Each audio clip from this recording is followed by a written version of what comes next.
जय श्री गणेश। स्वागत है आपका हमारे इस संकीर्तन चैनल पर। आज हम तुलसी के आरोपण और उसके महत्व के बारे में चर्चा करेंगे। कार्तिक मास में जो विष्णु भक्त प्रातःकाल स्नान आदि से निवृत्त होकर तुलसी के कोमल पत्तों को भगवान दामोदर को अर्पित करता है, उसे निश्चित रूप से मोक्ष मिलता है। तुलसी के आधे पत्ते जो श्रद्धापूर्वक भगवान को अर्पित कर देता है तो निश्चित रूप से भगवान की कृपा उसे मिलती है। भक्तिहीन कर्म भगवान विष्णु को प्रसन्न करने वाला नहीं होता।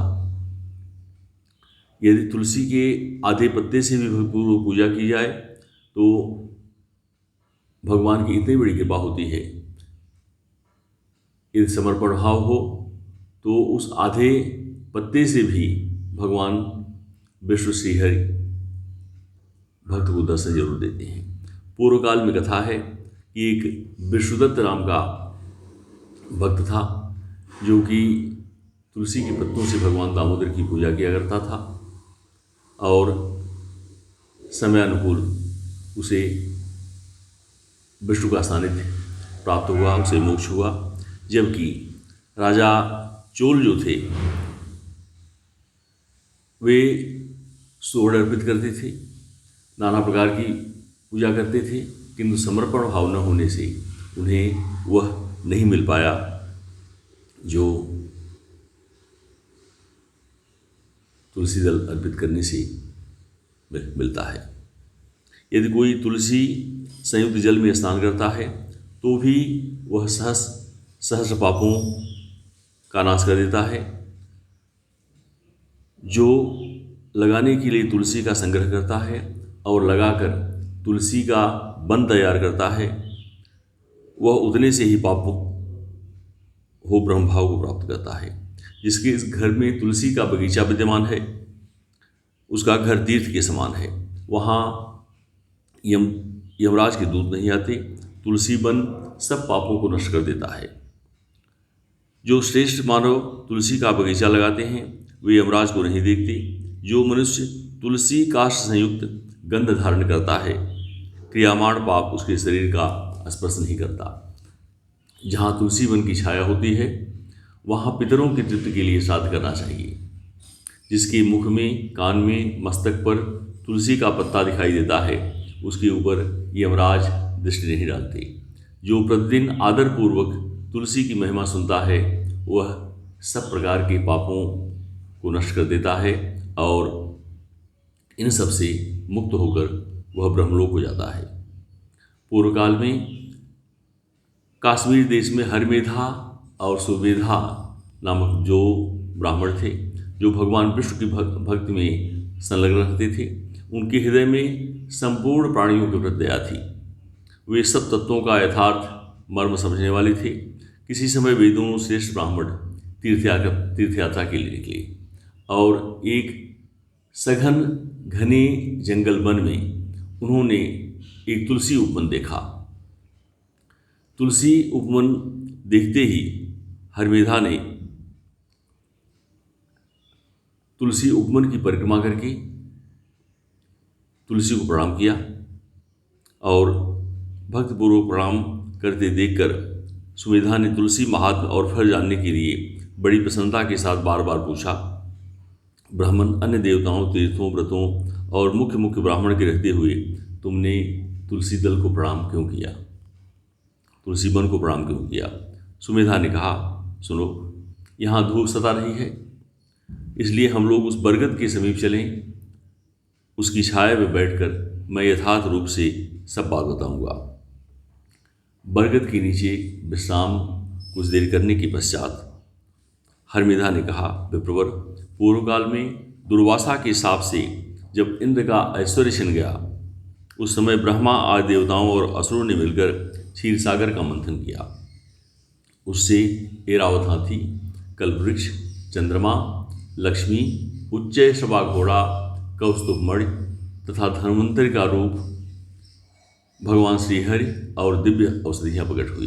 तदनंतर अजरता और अमरता प्रदान करने वाले उस अमृत कलश को दोनों हाथों में लिए हुए भगवान श्री विष्णु बड़े हर्ष को प्राप्त हुए।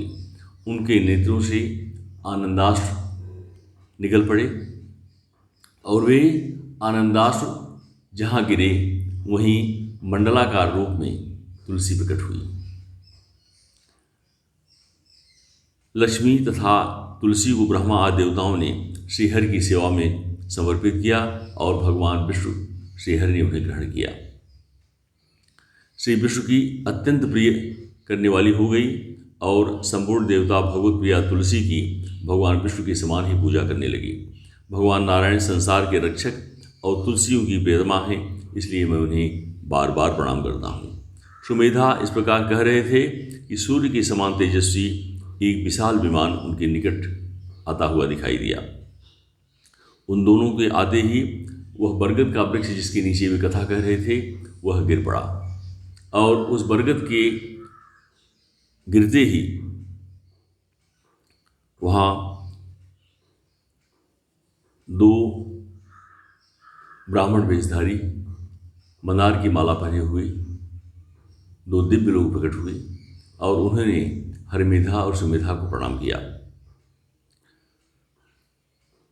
उन्होंने कहा, देवताओं के समान आपका मंगलमय रूप है।